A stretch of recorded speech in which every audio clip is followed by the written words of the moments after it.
Thank you for joining us today for our webinar on making and leveraging professional connections. What we've seen, I suppose, since the pandemic is a real focus again on networking. So today's webinar is aimed at helping you to maximize your professional network and make the most of it.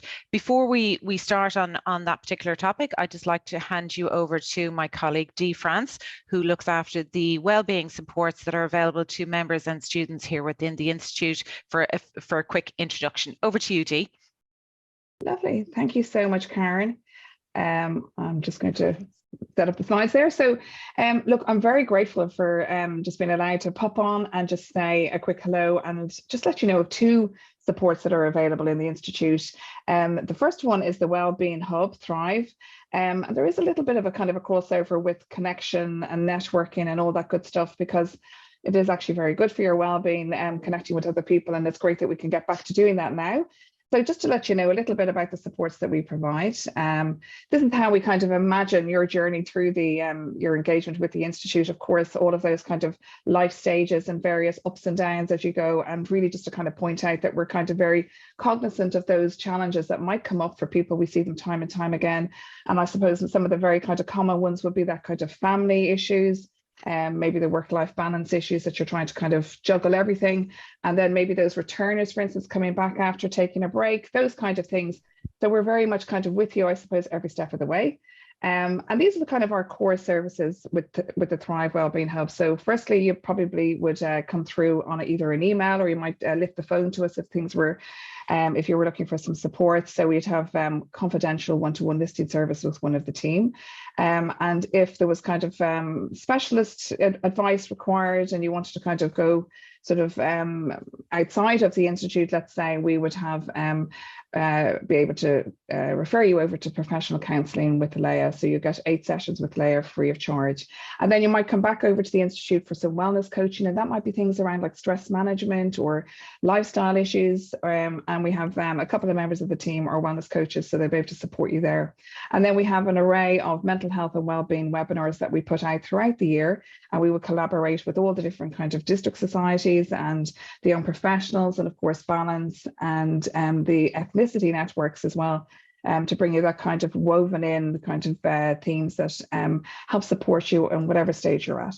And then of course, as I say, there is a wellbeing team there dedicated just for supporting you.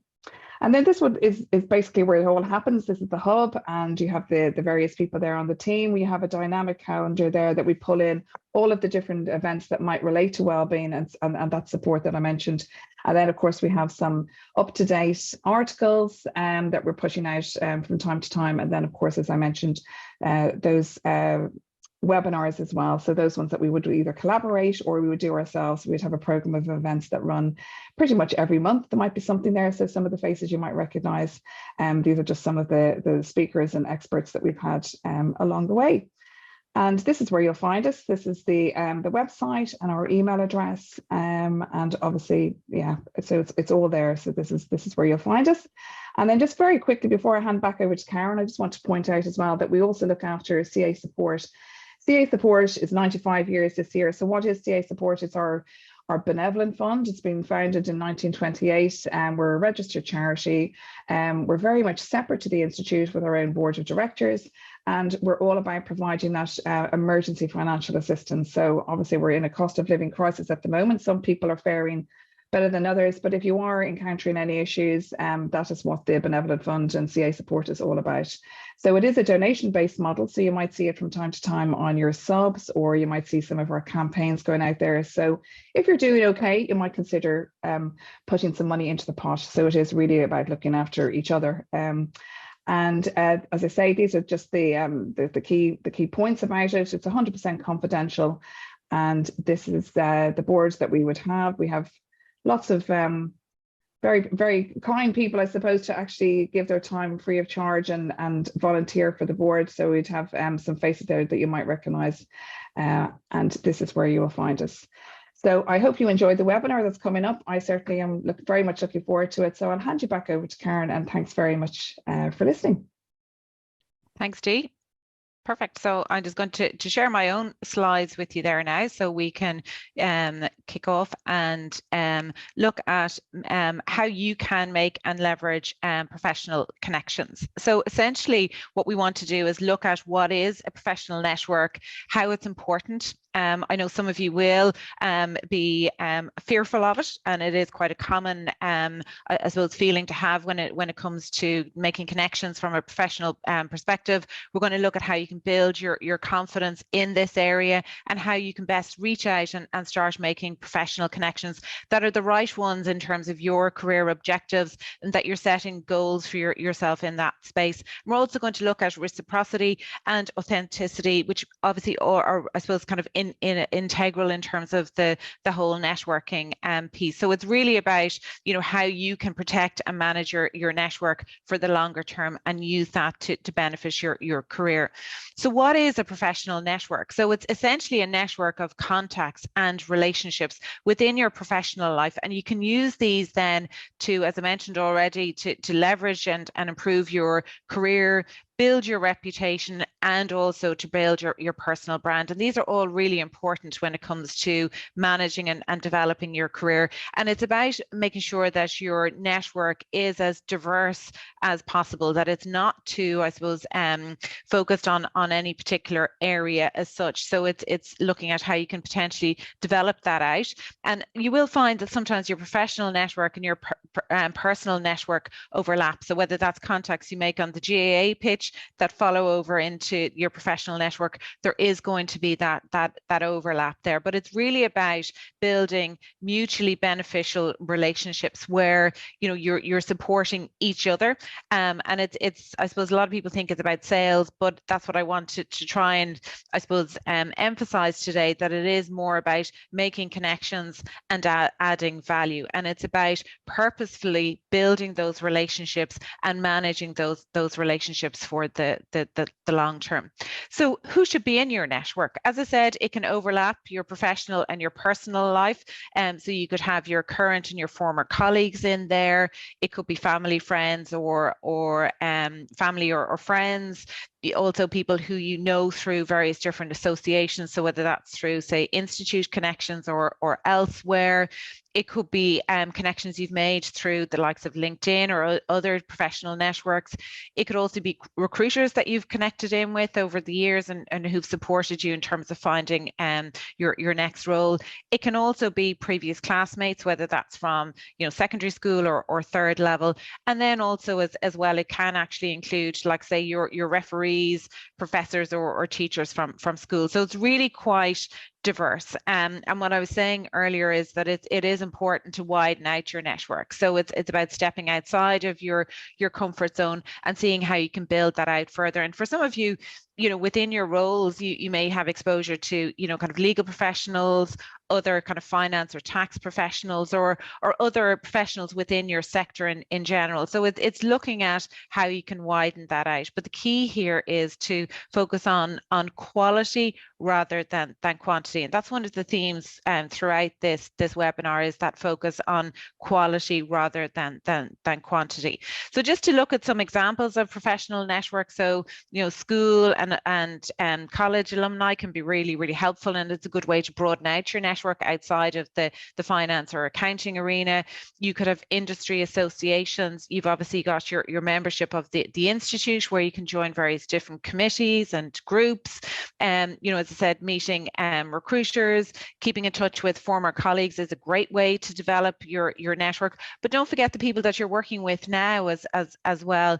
So all of these things, constitute networking. And really, even a casual chat at an informal event or when you're out and about, that is all part of potentially developing out your professional network. So what are the benefits of a professional network? Well, it's really about building that lasting and meaningful relationships. As I mentioned earlier, it's building your profile and your personal brand. It's being, I suppose, in the loop when career opportunities and job opportunities come up, particularly as you become more senior in your career. You'll find that job opportunities often are, kind of referred to you through contacts as opposed to being advertised.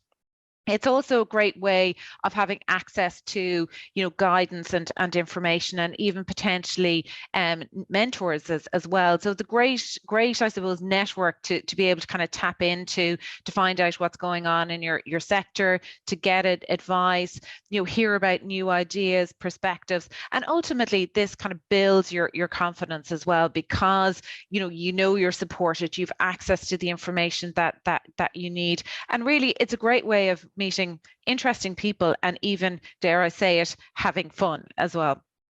So as I mentioned earlier, it is about, shifting your focus from, thinking about this purely from a networking perspective, because I know over the years from speaking with members that networking can sometimes strike fear into people, or they kind of go, oh, networking, I really don't want to network, to actually thinking about it in terms of making connections and building connections, and shifting from, thinking that you're selling and looking for something to, adding value, to being in that space of supporting others, looking to see how you can support others, you can share information with others, how you can have that kind of mutually beneficial relationship, as opposed to feeling under pressure to, to kind of sell, and being in that, like, kind of heavy networking mode, as opposed to, building meaningful connections. So it's shifting that mindset.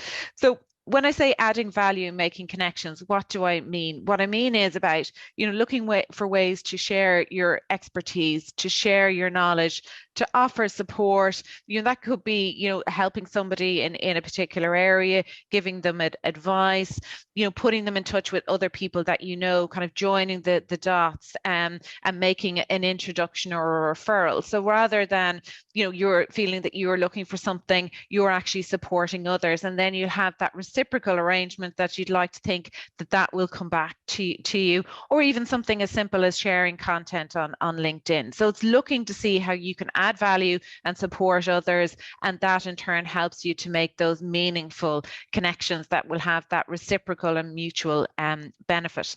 So let's bust some of the myths now about networking, because there are certainly plenty of them out there. So the first one is networkers are born that way. Well, actually, that's not the case. And it has been proven that networking isn't always an innate ability, and it is a skill that you can develop and you can learn. So anybody who doesn't feel that they have that innate capability, rest assured that you can develop that, you can build your skills, and you can build your confidence over time. Number two, you have to be a smooth operator or an extrovert to be successful. And again, that's not true. You just need to develop the strategies that are right for you and tailored to your personality and your specific skills. Because if you do that, you're going to feel more authentic. You're going to feel more, comfortable in that space. So, I suppose a different approach will suit different people. And the key here is to prepare in advance and set yourself small goals and develop from there, taking it step by step. Number three, networking is all about being well able to chat and promote yourself. Well, actually, no, because the best networkers are often those who take the time to listen, to understand, and to look for opportunities to add value. So, to build that relationship with somebody because you're listening to them, you're really hearing what they're saying, that gives you the opportunity then to build a relationship with them. Whereas if you go into the kind of the mode where, you're talking all the time, you're selling, you're self-promoting, that doesn't actually facilitate making, I suppose, strong relationships with people. So often introverts actually, who tend to be better listeners, excel in this space and really can develop strong relationships. So we're going to touch on networking nerves now, because I know a lot of people can feel very nervous and anxious in relation to networking. So I have a quick poll here that Chris, my colleague, is going to facilitate for us now. So what I'd like you to do is to answer the following question, which is, do you suffer with networking nerves or anxiety? Okay, so not a surprising result here that 70% of you would suffer nerves and anxiety in relation to networking.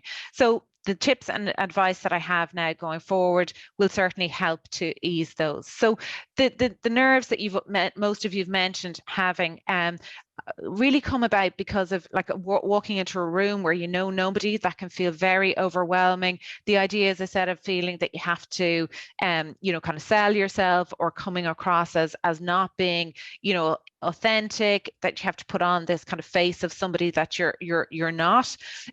Also the sense that like you have to network and you have to go to as many events and networking opportunities as are possible, and that you're just trying to kind of, I suppose, getting stressed over how you fit this all in. Then also, what do you say to somebody when you walk up to them as well? You know, so there's all of these things that you know, I suppose go through your mind. And then in terms of networking online, that can be like equally as I suppose stress and inducing, and this fear of not wanting to kind of overshare online, or what do I say and what do I do? So all of those things add up to, you know, that anxiety, which, as we can see, are really not uncommon at all. So there's a couple of tips that I can give you in terms of overcoming those fears. And the first thing is to be really well prepared. If you are going along to an event, you know, it's really to be, and in terms of networking in general, it's to be clear on what it is that you want. You know, kind of put in place a plan. You know, think about it from the kind of the in-person side, but also the online side of things, and set yourself some meaningful realistic goals, and you kind of say, right, you know, in the next 3 months I'm going to go to one or two events, or in the next 3 months I'm going to reach out to X number of people on LinkedIn, for example. So it's about, you know, kind of laying out a plan for yourself. Start with small steps and then build it up gradually, because you don't want it to be overwhelming. And, you know, even to kind of start, you know, internally within your own organization, or start with, you know, building on the relationships that you already have with people from college. So really just kind of start there and build those up. Schedule a couple of coffees with people internally even. And then, you know, just, I suppose, be careful that you're not going to events just for the sake of it. Think about what is going to be most relevant to you. Do your research in advance, and be selective in terms of you know, what it is you want to focus on. And if you build up on these steps slowly, it will help to build your confidence. And so the key here as well is about being yourself and being authentic, because one of the biggest stressors in terms of networking comes from feeling that you've to project a persona, or to try and be somebody that you're not. So, you know, do focus on being yourself, and let your natural personality show through. As I mentioned, if you're prepared in advance and have a short introduction ready to say, look, you know, I'm Karen and I work in wherever it is, and this is the role that I do. You know, so it's just to have a couple of short sentences ready if, you know, if you need to do them, you know, to help with that. And it's all about being authentic and focusing in on, you know, the things that you feel represent you and that you're comfortable with as well. So if you're going along to an event, for example, I would suggest setting yourself a goal, so that you might say, look, I'm going to meet and have a chat with 2 people at least today. I'd kind of start small and build it up. Check in advance, is there anybody that you know that's going along to the event, or even bring somebody with you. You know, so as I said, then to be ready with that introduction, plan a couple of conversations, have a couple of questions ready, that if you do meet somebody, what you know, have those questions ready to ask. And sometimes arriving early, sussing out the venue can be really, really helpful. Advice I would give you when you're there is, you know, I suppose kind of to look at the room and look around you, because you will see either people standing on their own, and it's easier to kind of walk up to them, and they'll probably be delighted too if somebody walks up to them and starts chatting, because I would imagine they could probably be feeling exactly the same as you are. Or if there's a small group that's open, in other words, where you can just slot in to kind of introduce yourself, that's an easier way of you know, kind of breaking into a conversation. And also as well, just be mindful of your own body language and negative thoughts as well. So make sure that you're not sending yourself, kind of messages like, oh, I can't do this. Just say, look, Karen, I've got this, I can do this. And, I suppose just take a deep breath and, approach somebody or walk up to somebody in a room. I know it's not easy, but, it is easier if you have, an intro prepared and take a deep breath and go for it. So some possible questions that you could ask when you're starting that conversation would be, something like, well, what brought you to the event today? Or what resonated most from the content and speakers, for example? What area are you working in? What other similar events do you attend? How about linking in on LinkedIn is another question, or who else do you know here today? So just some of those kind of open questions that will help facilitate a conversation and get the conversation going. So after the event, then what I would suggest is just taking a little bit of time to kind of see how you got on, and just think about, well, look, what went well, maybe what areas could you improve on so that next time, to improve. So for example, one of the approaches that you made may not have worked as well. So thinking about, look, how could I rephrase that? What else could I do in that space? Also, as well, think about the contacts that you made and how you can follow up on those so that you're developing those contacts afterwards. So if you've met a couple of people, reach out to them on LinkedIn, for example, afterwards, so that you're not, doing all the hard work to develop the contacts, but then you're letting them go.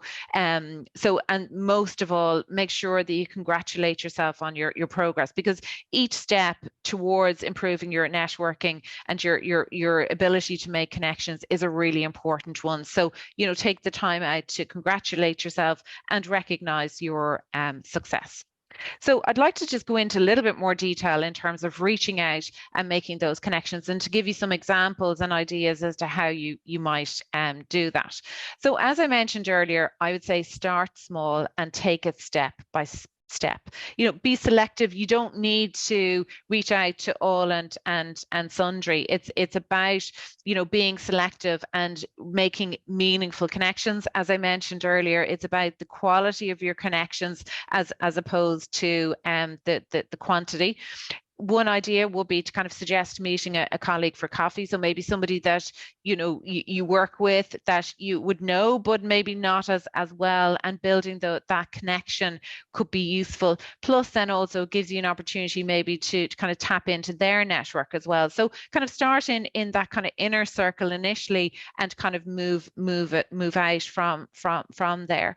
And try, to keep it informal and relaxed, because that'll help you to relax, and it'll also as well help when you're building those meaningful connections with people, because if you're relaxed, they're more likely to be relaxed as well.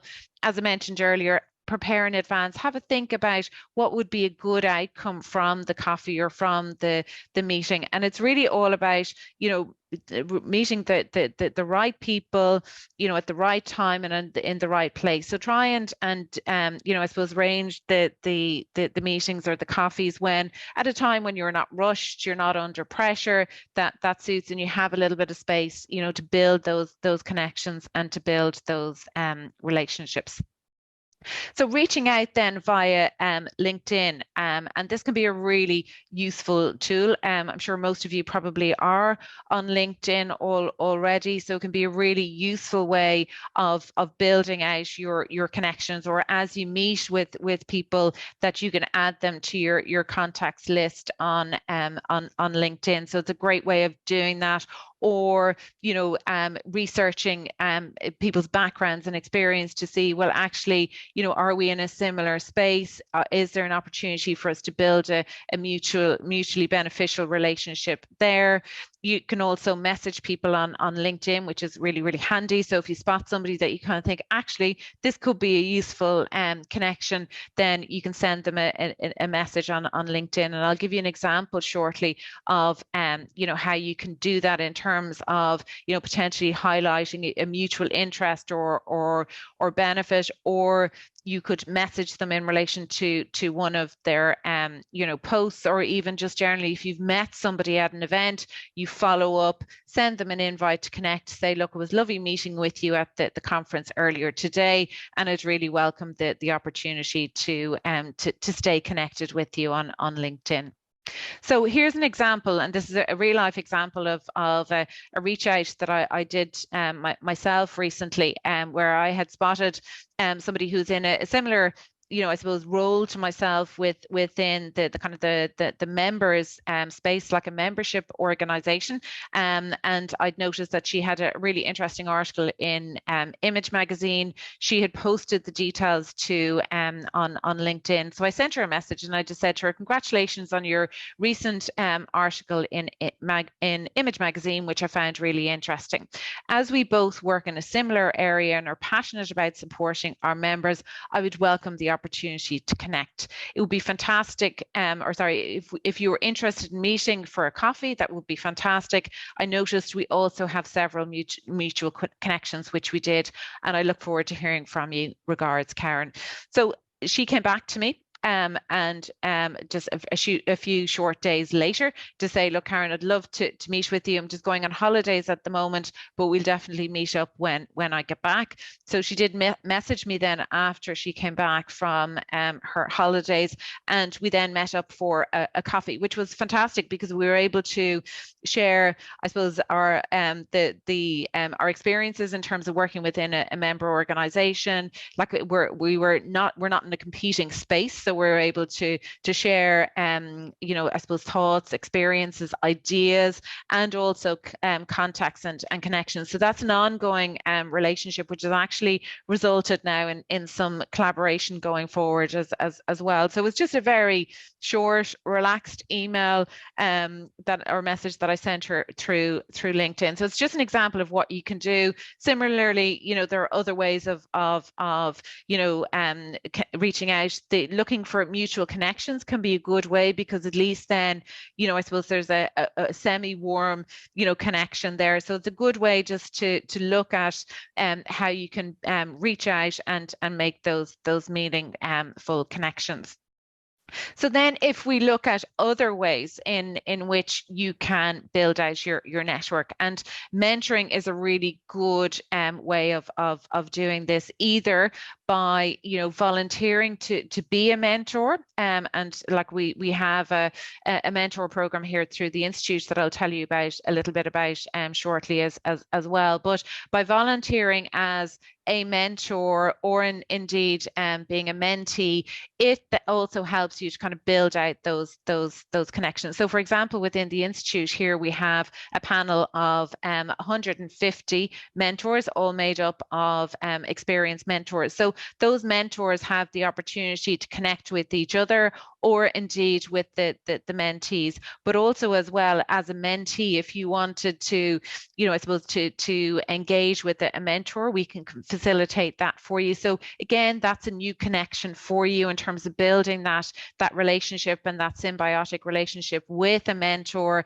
And then you will also have access to potentially to those that mentor's connections as well, that they may be able to join the dots for you. So not only are you benefiting from I suppose their connections and their advice and guidance, you're also benefiting from their connections as well. So if anybody's interested in the mentor program, do reach out to us. Just send an email to careers@charteredaccountants.ie, and we'd be very happy to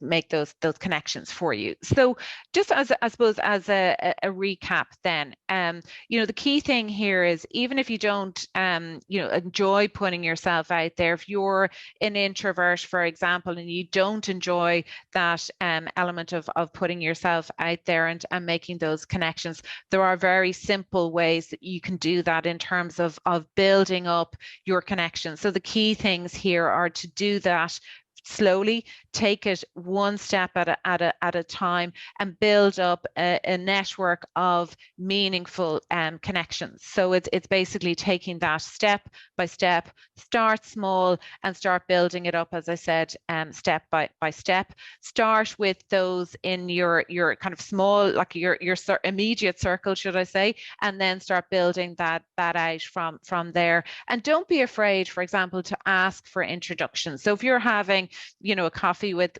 somebody, don't be afraid to ask them, is there anybody else within your network that you feel would be useful for me to connect with?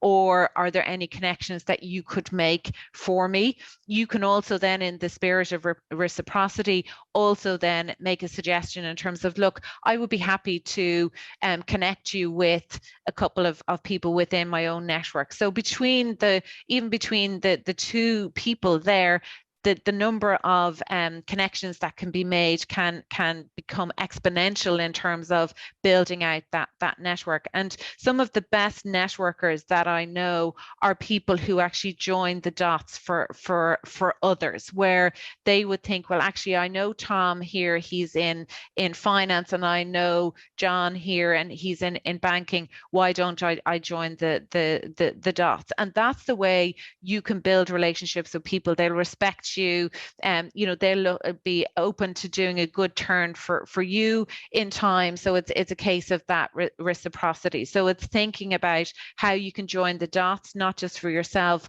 but also for others, and thinking of ways in which you can join the dots as well. So it's remembering that it's that mutual beneficial relationship where you can share content, share ideas, and share connections. And also it's really about, the opportunity to kind of share your experiences and your insights. And don't be afraid to do that, because people will really value your insights, and that can help you to build confidence then as well, because you're sharing that knowledge and those experiences that you can see will be valued. So once you feel you're adding value, and you're doing this in a very meaningful way, it will help to take some of those kind of feelings of being nervous. And as we said, like one of the kind of the biggest reasons or people feel stressed about this is feeling that they're constantly asking for something, or you're not being authentic.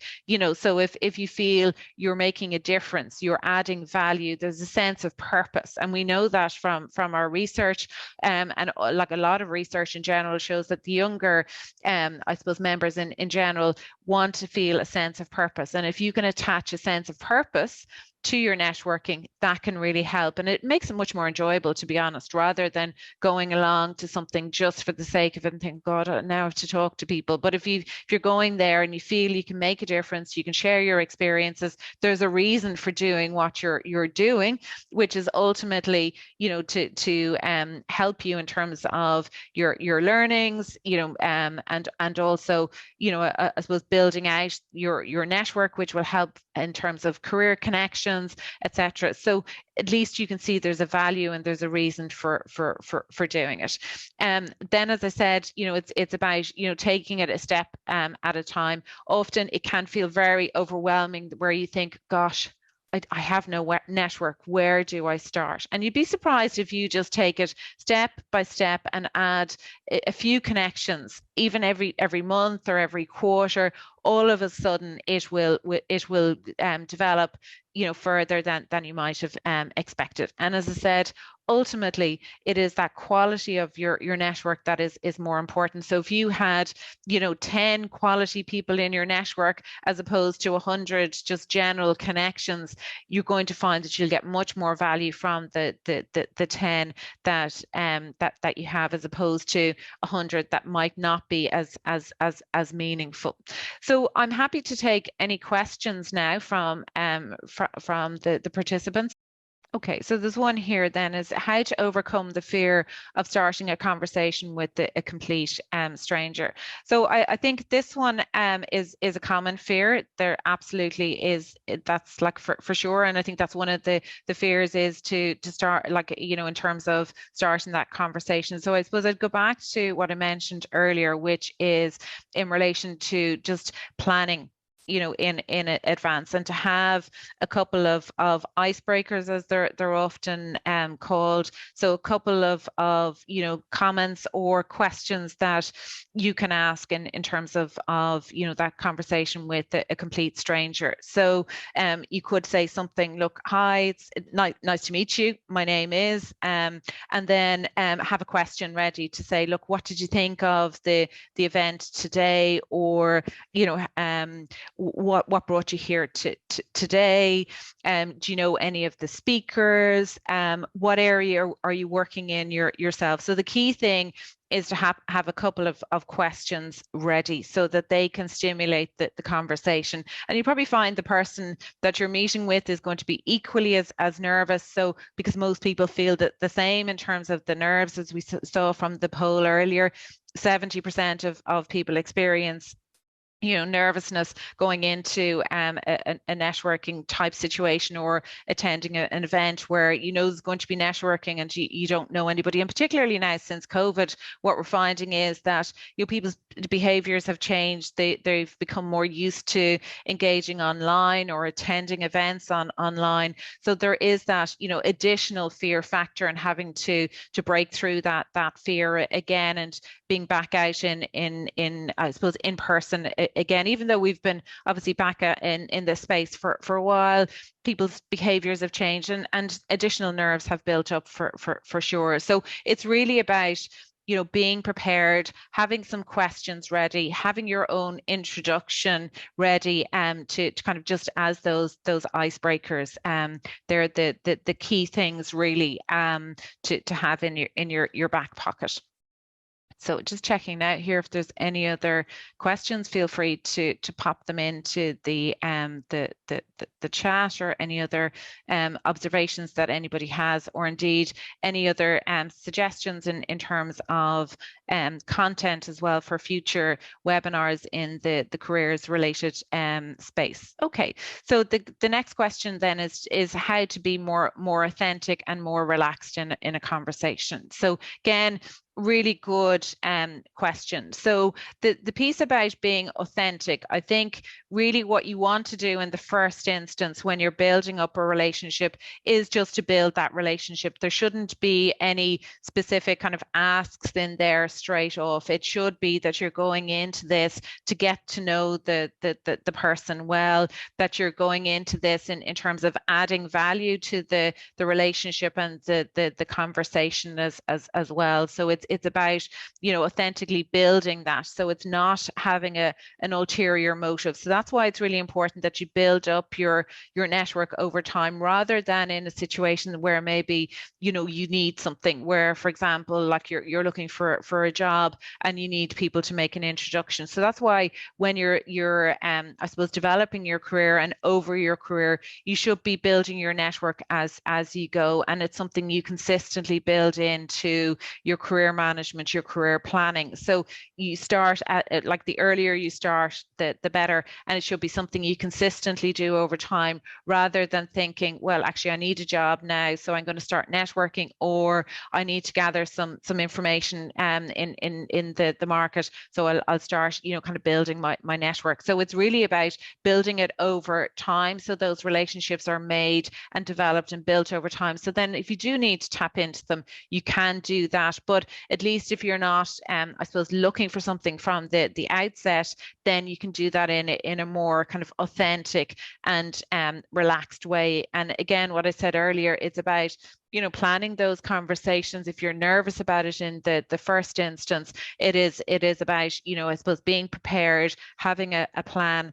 Also in terms of relaxing into it, there are different I suppose kind of relaxation methods that you can bring in here, in terms of kind of breathing, and taking a moment before you step into a conversation, being mindful too of the thoughts that are going through your head, that you're not automatically sabotaging yourself with negative thoughts, and being positive, giving yourself that positive reinforcement to say, look, I can do this. And then, you know, learning from when, you know, maybe things don't go as well as you might have planned, you know, to look back on it and say, well, look, how could I improve this going forward? So, you know, and again, starting small and building it up, starting within kind of, I suppose, your inner circle and the contacts that you have already, developing those further, making them stronger, and building them out from there as well. So it's just kind of step by step developing out that network a little bit further,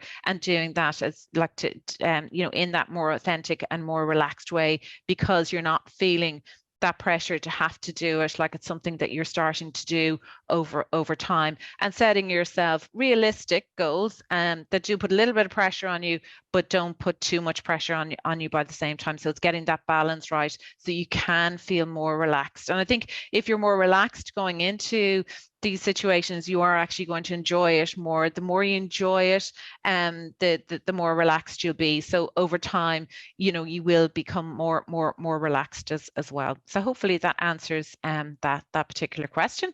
Just so you're aware as well, there are other recorded webinars available online on our website. So if you're looking for other career-related topics, feel free to tap into those as well.